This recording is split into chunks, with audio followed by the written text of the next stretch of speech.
The world was racing toward the moon. And then, without warning, everything stopped. By the mid-1960s, space had become the newest battlefield of global power. The United States and the Soviet Union were locked in a race not just for exploration, but for prestige, influence, And technological dominance. Every launch mattered. Every delay was political. Reaching the moon was no longer a dream, it was a deadline. Apollo 1 was meant to be the first step of that final push. On January 25, 1967, Astronauts Gus Grissom, Ed White, and Roger Chaffee arrived at Cape Kennedy for what was expected to be a routine ground test. There would be no launch that day, no countdown to space, only a rehearsal inside the Apollo command module. The capsule was sealed. The rocket was unfueled. Mission Control considered it safe. Inside the spacecraft, the cabin was filled with pure oxygen, a design choice NASA believed would simplify systems and reduce weight. But oxygen does not forgive mistakes.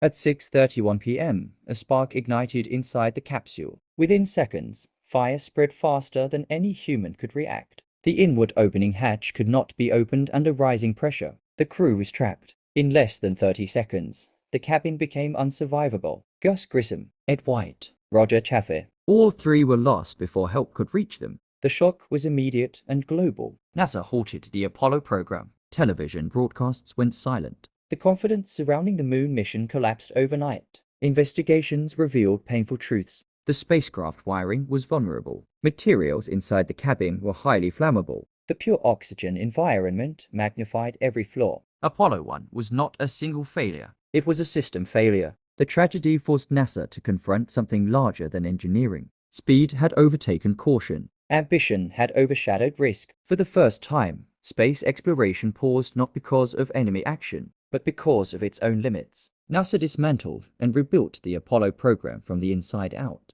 Cabin atmospheres were redesigned. Materials were replaced. Emergency exits were rebuilt to open outward in seconds. Most importantly, a new culture emerged, one where engineers were encouraged to speak up, question authority, and slow down when something felt wrong. 18 months later, Apollo missions resumed. 2 years after the fire, humans stood on the surface of the moon. That moment of triumph did not erase Apollo 1. It depended on it. Apollo 1 reminds the world that progress always carries a cost. Technology moves faster than caution. Power advances faster than wisdom. Every achievement rests on lessons learned, sometimes painfully. Why do we learn history every day? Because understanding how vulnerability is created helps the present generation reduce suffering and gives future generations a chance to survive disasters that cannot be stopped, only prepared for. History is not old. History is living inside us. One day, one event, one lesson.